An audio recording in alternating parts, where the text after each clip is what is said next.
شیخ الاسلام ابن تیمیہ کے بارے میں دیوبند کا نقطہ نظر کیا ہے؟ بعض لوگ کہتے ہیں کہ ان کو شیخ الاسلام کہنا صحیح نہیں. شیخ الاسلام جو شان ورشا سے کہتے ہیں، ان شرح بخاری میں کئی مقام پر کہا ہے شیخ الاسلام ابن تیمیہ. وہ شیخ الاسلام ہے، کوئی کہے یا نہ کہے. جو ان کو نہیں کہتے وہ جانتے نہیں انہیں. ڈاگئی مولانا کو میں نے کہا کہ آپ نے البصائر میں کیا کیا لکھا ہے ان کے بارے میں، جو امام ابو حنیفہ کے سر پر و عزت پر مناظرہ کر رہے تھے، اور ابن مطہر ہلی کو دنیا احناف جواب نہیں دے سکتی تھی، جو امام اعظم کو کہتا تھا اکفر الکفار ابو حنیفہ النعمان. ابن تیمیہ نے مسجد خیف میں اس کو گھیرا اور ایسا شرمندہ کیا کہ اسی مجلس میں مردار ہو گیا ابن مطہر ہلی. اصل میں ایک واقعہ پیش آیا ہے. ترکی میں بادشاہ تھا خدائے بندہ. خدائے بندہ پکا حنفی اہل سنت والجماعت تھا.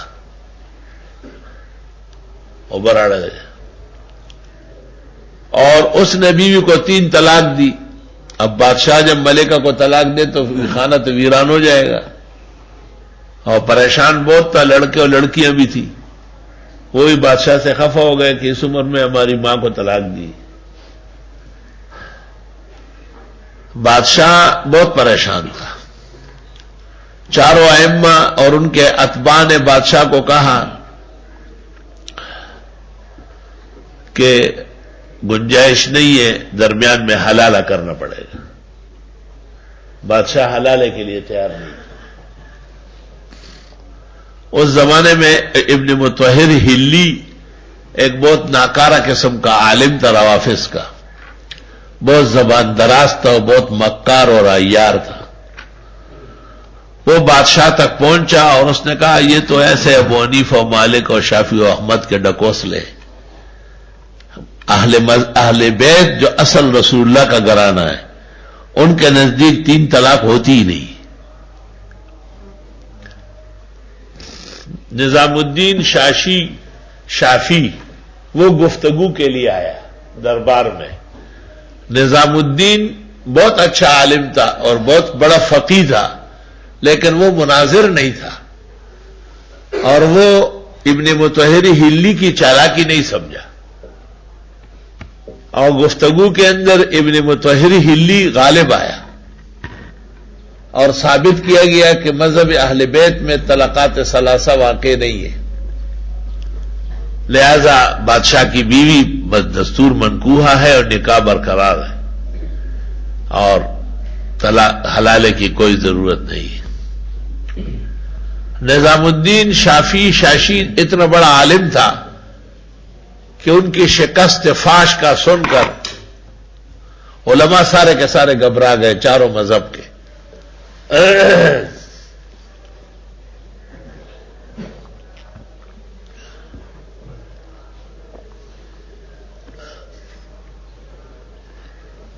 الحمدللہ.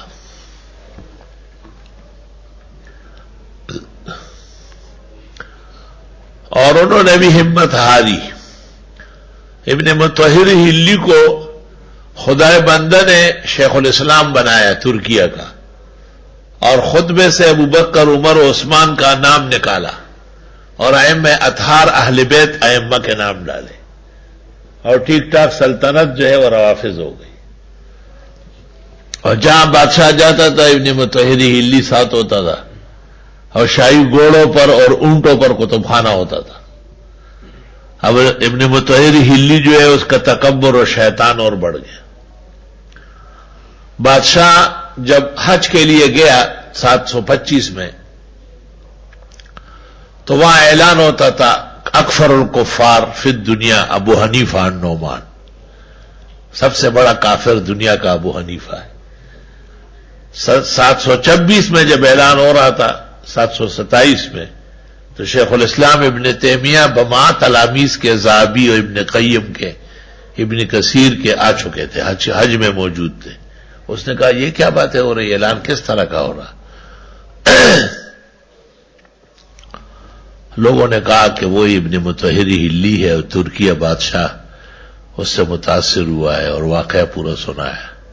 شیخ الاسلام نے کہا اس کو روکو، اس سے میں مناظرہ کرتا ہوں، اس سے میں سب کچھ بلا دوں گا۔ چنانچہ مسجد خیف میں شیخ الاسلام کے شاگرد آئے اور ابن مطہر ہلی کو کہا کہ آپ امام ابو حنیفہ کو ایسا کہتے ہیں، ہمارے استاذ کہتے ہیں کہ وہ راس الاجتہاد والتقوی ہے، ان سے اختلاف اجتہاد میں ہو سکتا ہے لیکن کفر و اسلام کا نہیں ہے، لہذا آپ سے گفتگو کرنا چاہتے ہیں۔ ابن مطہر ہلی کو مسجد خیف کے اندر روکا اور شیخ الاسلام نے ان کے ساتھ شرائط طے کیے کہ امام ابو حنیفہ اپنے قول سے کافر ہوگا، حنفیوں کے قول سے نہیں ہوگا، اور حنفی مذہب 3 چیزوں کا نام ہے، یا متون ہے، یا فتاوا ہے، یا ان کے معروف شاگردوں کے اقوال ہے، ابو یوسف محمد ظفر۔ اس کے علاوہ جو تم پیش کرو گے وہ حنفیت نہیں ہے، میں اس کو حنفیت نہیں مانوں گا۔ چنانچہ شیخ الاسلام نے ایک تقریر کی امام ابو حنیفہ کے فضائل پر اور ان کے مناقب پر۔ اس کے بعد ابن مطہر ہلی نے تقریر تو کر نہ سکا کیونکہ نہ امام اعظم کے اقوال اس کو معلوم تھے، نہ شاگرد معروفین کے، اور نہ ہمارا متون اور فتاوا ایسا ہے، تو وہ بالکل بے بس سا ہو گیا۔ شیخ الاسلام نے 3 طلاق پر بھی تقریر کی اور کہا کہ اس میں اختلاف بعض صحابہ کا رہا ہے لیکن جمہور کا مذہب وہی ہے جو 4 ائمہ کہتے ہیں، یہ فتاوا میں موجود ہے۔ فتاوی ابن تیمیہ میں شیخ نے لکھا ہے کہ جمہور امت و ائمہ 4 3 طلاق کو 3 کہتے ہیں۔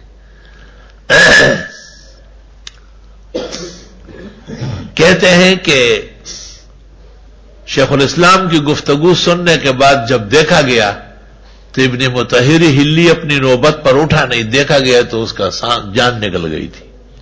شیخ الاسلام نے ایسا مناظرہ کیا ہے امام ابو حنیفہ اور ان کے مناقب پر، اور ڈاگئی ملا اپنی کتاب البصائر میں ان کو میں نے کہا تھا پتشتہ کہاں سے لگی ہے، اور تو نے پوری زندگی ابو حنیفہ پر قربان کی۔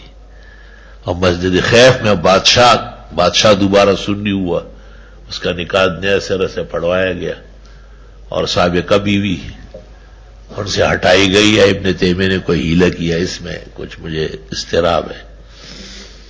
تو شیخ کو اس وقت کہا گیا کہ یہ جو ابن مطہر ہلی ہے اس نے ایک کتاب لکھی ہے منہج الکرامہ فی منصب الامامہ، تو شیخ نے کہا کہ وہ کتاب کہیں دے دو مجھے۔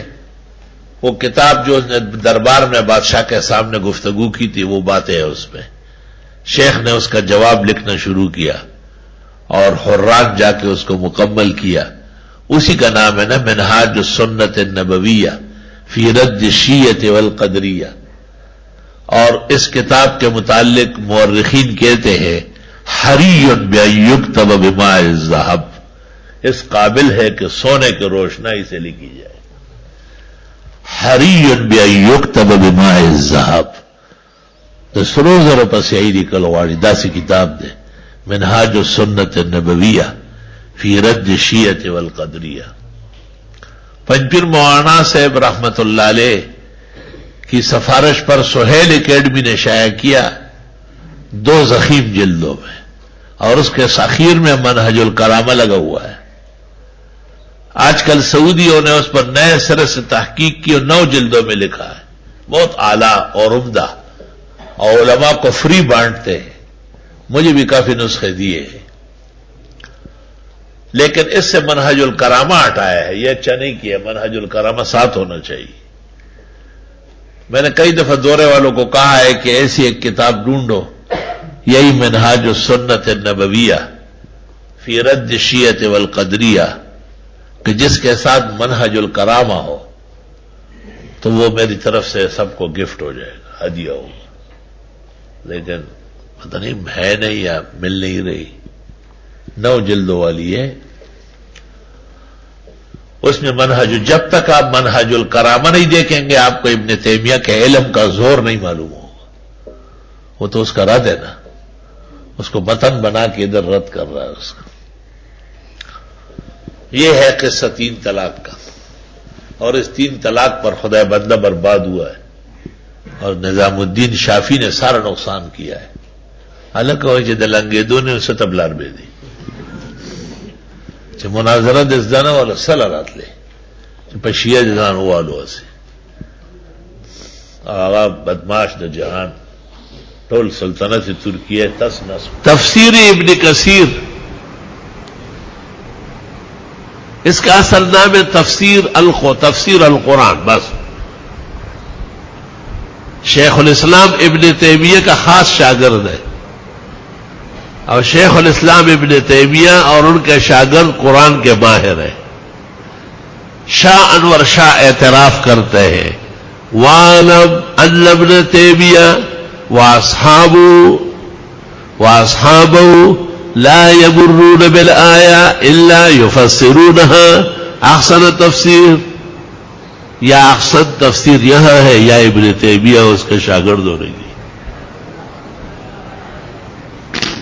شاہ سے فرماتے کہ شیخ الاسلام ابن تیمیہ اور ان کے شاگرد جب کسی آیت پر آ جاتے ہیں تو خوب تفسیر کرتے ہیں. ابن قیم ان کا شاگرد ہے، ذہبی ان کا شاگرد ہے، شیخ الاسلام بھی عبقری عالم ہے بہت بڑے. سبحان اللہ.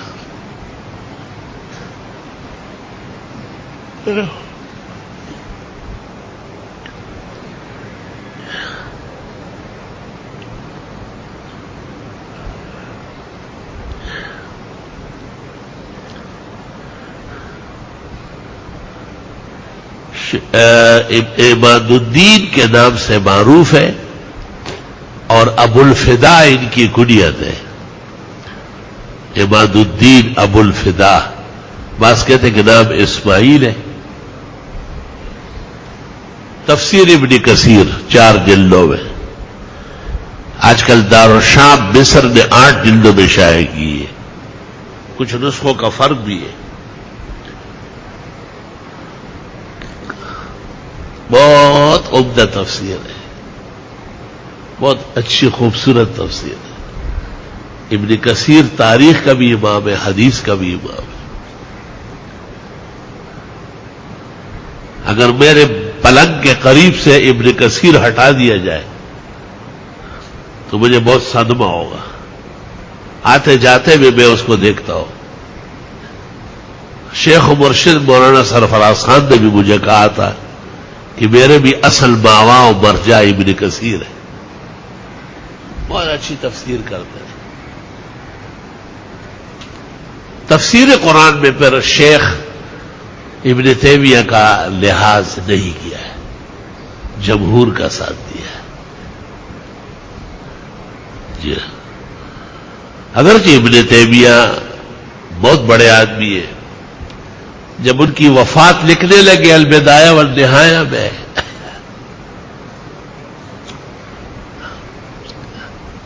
تو ابن کثیر کو لکھنا پڑا کہ قلم میں طاقت ختم ہو گئی اور میری زبان خشک ہو گئی اور میرے کلمات اور عربیت عاجز آ گئی اس معتمد اور معتبر شیخ الزمان کے حالات سے. اور لکھا میں نے ایسا شجاع، ایسا طویل البا، ایسا قوی الفکر، ایسا متقی اور پارسا نہیں دیکھا ہے. ابن تیمیہ کو کہتے شیخنا کا جبل الاستقامہ، یہ الفاظ ہے. ہمارے استاد استقامت علی الدین میں پہاڑ تھے. مجال نہیں ہے کہ ایک مستحب سے بھی کوئی پیچھے ہٹا دے. اور وہ مصائب اور شدائد کو خند پیشانی سے سہتے تھے اور ہمیں درس دیتے تھے کہ دنیا کے رنگ رلیوں میں دھوکہ کھا کے کہیں حق سے پیچھے نہ ہٹنا. لمبا چوڑا جنازہ کا آخر میں کہتے ہیں شاید امت مسلمہ میں اتنا بھاری جنازہ کبھی ہوا ہو. پھر کہتے ہیں وَهَكَذَا تَكُونُ جَنَائِزُ اہل سنت، اہل سنت کے جنائز اس طرح بھاری بھر ہوتے. الحمدللہ. سبحان اللہ و بحمدہ سبحان اللہ. میرے بھی البدایہ والنہایہ میں جب ابن کثیر کے قلم سے ابن تیمیہ رحمہ اللہ کا جنازہ دیکھا تمہیں بھی شاید 8-10 جگہ درمیان میں رو پڑا ہو، کتاب ایک طرف کر کے خوب خاموشی سے مصیبت اور بھی سنگین ہوتی ہے، تڑپ دل تڑپنے سے ذرا تسکین ہوتی ہے،